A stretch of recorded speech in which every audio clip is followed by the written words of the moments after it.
Oscar Palmer. I mean, he's like, to me, he's just a living legend of what he did in snowboarding and coming to the sport and all these stories, you know, like the bus.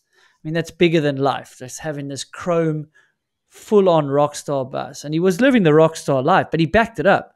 I mean, he was an incredibly gifted but hardworking and strong-headed athlete. Like, how impressive was he to have around at the races or to be teammates with him? I mean, Palmer, I have good memories from him. I think when we would be like anywhere at the apartment or a condo while racing, we'll be probably traveling at his home once or something like that. Along with him, we will always have like a casual chat, very casual chat. Palmer was to me wasn't like completely like another character, was another person.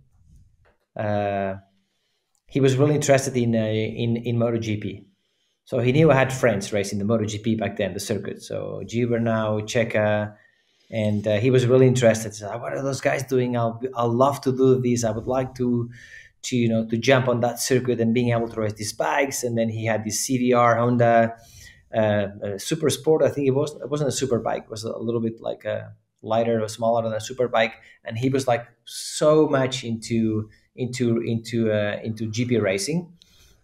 We would talk about this. We would talk about anything when the races would come, and then with the people around, he would transform himself a little bit into the character, into being Palmer. The Palmer everyone knows, Yeah. actually. In Palmer everyone Yeah. knows. But I met Like another, like an alter ego.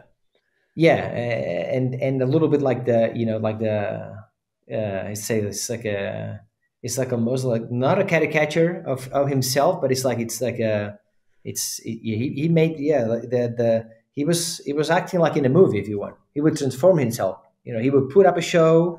Um, he probably had to put up a show because I told this like a couple really like strong personalities in the circuit was Missy on one side and Palmer on the other side, and then he probably felt he had to to cope with that and put up this show. But the Palmer I met was a lot different dude than the Palmer was out there. Was someone always really wanted to actually to win. For him, doing like really good was not enough. He was going like what we said, like checkers or wreckers. So it's a little bit like that. His profile was like, it's either I'm going to win this or I'm not. But not was not getting top five. Not was like really going bad. Uh, I think he would risk a lot, but he like really his mindset. He would go racing, and then I think he had the ability of like actually like unplugging. Obviously, he was financially like doing great back then, getting like probably the best paid or one of the best paid, definitely the best paid athletes in mountain biking. And then when he would go racing, he would go absolutely going for it. Some of the time, I think he had a lot more brain, a lot more push, a lot more aim that that that the talent some others would have. He would compensate. I'm not saying he didn't have talent. Of course, he had the talent, but Yeah, yeah, yeah, he of would course. compensate for some technique stuff because he was brave and he actually wanted to beat everyone.